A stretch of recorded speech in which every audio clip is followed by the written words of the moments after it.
Hello friends, అరటి మస్తు వస్తుంది పూరి బాగుంటుంది. మమ్మీ మా పిల్లి లేకుంటే పొద్దుగాల రొట్టె.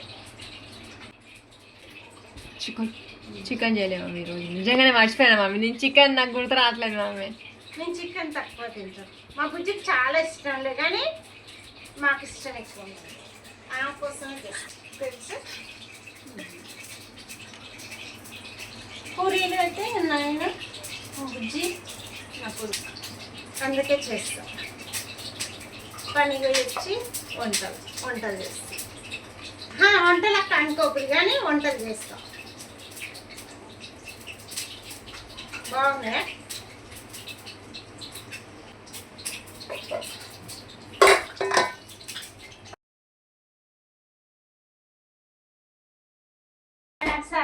ఏమో దొరకవు. నేను పట్టి ఇంకోటి ఇట్లా పూరీలు చేసుకొని మంచిగా పూరీలు చేసుకుంటాం. బొంబాయిలు ఉంటాం మేము, కానీ పూరీలు చేస్తాం. ఇదేంటి వంటలు వస్తాయి, అన్నీ చేస్తాం. పొద్దుగాల టిఫిన్ చేస్తా, నైట్ వంట చేస్తా, పని పోతా, పిల్లలు చూస్తా, ఇంట్లో పని చేస్తా, మస్తు పనులు చేస్తాను. ఇంకా పూరీలు బాగున్నాయా? ఇట్లా చేయాలి. మా మమ్మీ పూరీలు చేస్తే ఇక మేము తింటాం. ఇట్లా పూరీలు చేస్తే మంచిగా తినేస్తారు పిల్లలు. వాళ్ళు తింటేనే కదా మనకు మంచిగా అనిపించేది. వాళ్ళ నైట్ ఉపాసం అంటే పని పోయి వచ్చి మీరు ఏది పడితే తినరు అని అలా వదిలేస్తే ఎట్లా వాళ్ళ పరిస్థితి? అందుకే మంచిగా మీరు గిట్లా వండి పెట్టి పిల్లల ప్రేమ అన్నది మీరు గిట్లా పొందురి.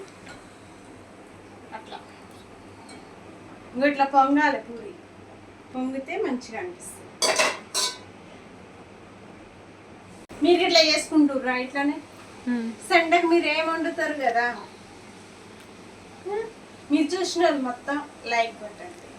ఓకే, సబ్స్క్రైబ్ చేయండి.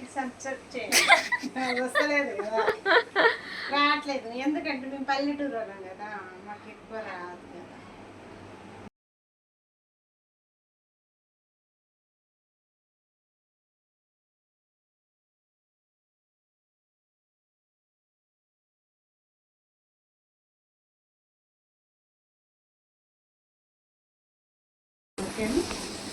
మంచిగా అనిపిస్తుంది కదా తింటే.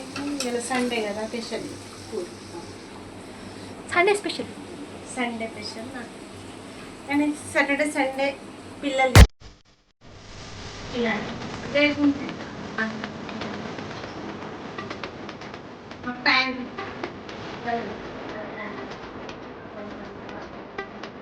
ఇంటి దగ్గర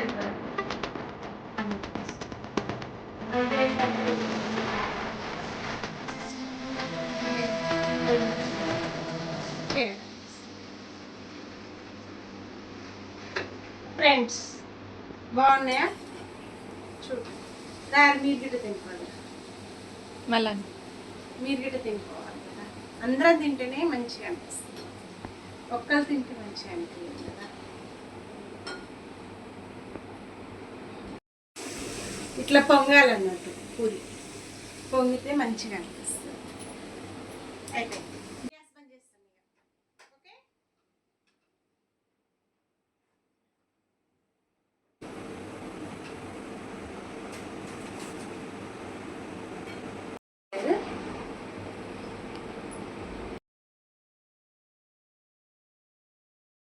అయిపోయినాయి, చేసేసిన పని అయిపోయింది. ఇంకేముంది, తినడమే ఇంకా. Okay, bye.